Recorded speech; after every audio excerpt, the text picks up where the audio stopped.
താടിയുമായി ബന്ധപ്പെട്ട ഒരു കാര്യം ഇവിടെ സൂചിപ്പിച്ചതുകൊണ്ട് അതുകൂടി പറഞ്ഞ് ഞാൻ നിർത്തുകയാണ്. താടി വളർത്തുന്നത് അത് ഒരു മതാവകാശം എന്ന രൂപത്തിലാണ് അദ്ദേഹം ഇവിടെ അവതരിപ്പിക്കാൻ ശ്രമിച്ചത്. സാർ, മതവുമായി അതിന് ഒരു ബന്ധവുമില്ല എന്നുള്ളത് അത് പറഞ്ഞ TV ഇബ്രാഹിം തന്നെ താടി വെച്ചിട്ടില്ല എന്നുള്ളതിന്റെ തെളിവാണ്.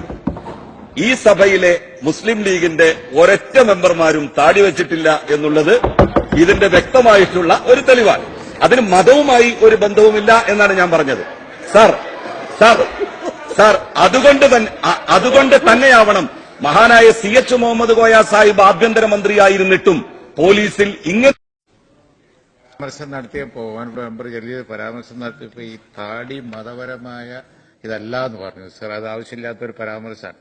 കാരണം താടി മതപരമാണ് എന്ന് വിശ്വസിക്കുന്ന ഒരു വലിയ ജനവിഭാഗം ഈ നാട്ടിലുണ്ട്. വെക്കാതിരിക്കാതൊക്കെ അവനെന്റെ ഇഷ്ടമാണ്, അത് വേറെ കാര്യം. പക്ഷെ അത് പ്രോഫറ്റിന്റെ തിരുസുന്നത്ത്, അതായത് അവന്റെ വഴിക്ക് വരുന്ന ഒരു സംഗതി ഞങ്ങളൊക്കെ കേട്ടിട്ടുമുണ്ടായിരുന്നു. ഞങ്ങൾ അവിടെ ഇല്ലായിരുന്നു നാളെ ആരെങ്കിലും വിമർശിച്ചു, അത് വല്ലാതെ മോശമാവും. അതുകൊണ്ടാണ് ഞാൻ അത് അങ്ങനെയാണ്. താടികൾ പലവിധമുണ്ട്. ലെനിന്റെ താടി വെക്കുന്നവരുണ്ടാവും, താടി വെക്കാത്തവരുണ്ടാവും, ഫാഷന് വേണ്ടി വെക്കുന്നവരുണ്ടാവും. ഇപ്പൊ നമ്മളെ നെയ്മറെ താടി വെക്കുന്നുണ്ട്. സ്പീക്കർ ബഹുമാനപ്പെട്ട സഭാധ്യക്ഷന്റെ താടി എന്ത് താടിയാണ്? ആ സുന്നത്ത് കിട്ടുവോ? പക്ഷേ താടി മതപര അല്ല എന്ന് പറയരുത്. കാരണം അത് അങ്ങനെ വിശ്വസിക്കുന്നവർ ഈ നാട്ടിലുണ്ട്.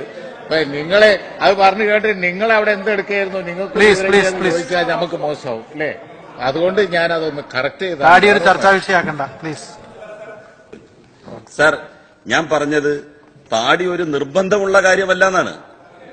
നിർബന്ധമുള്ള കാര്യം സാർ, അങ്ങനെയാണെങ്കിൽ സാർ ഞാൻ ചോദിക്കട്ടെ സാർ, താടി നിർബന്ധമുള്ള കാര്യമാണെങ്കിൽ മുസ്ലിം ലീഗിന്റെ 18 മെമ്പർമാരിൽ ഒരാളും താടി വെച്ചിട്ടില്ലല്ലോ.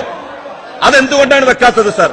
ഞാൻ പറഞ്ഞത് പോലീസിൽ താടി വളർത്താനുള്ള സ്വാതന്ത്ര്യം നൽകണം എന്നുള്ള ആവശ്യം ഇന്നത്തെ സാഹചര്യത്തിൽ പ്രത്യേകിച്ച് പരിഗണിക്കേണ്ടതില്ല എന്നാണ്.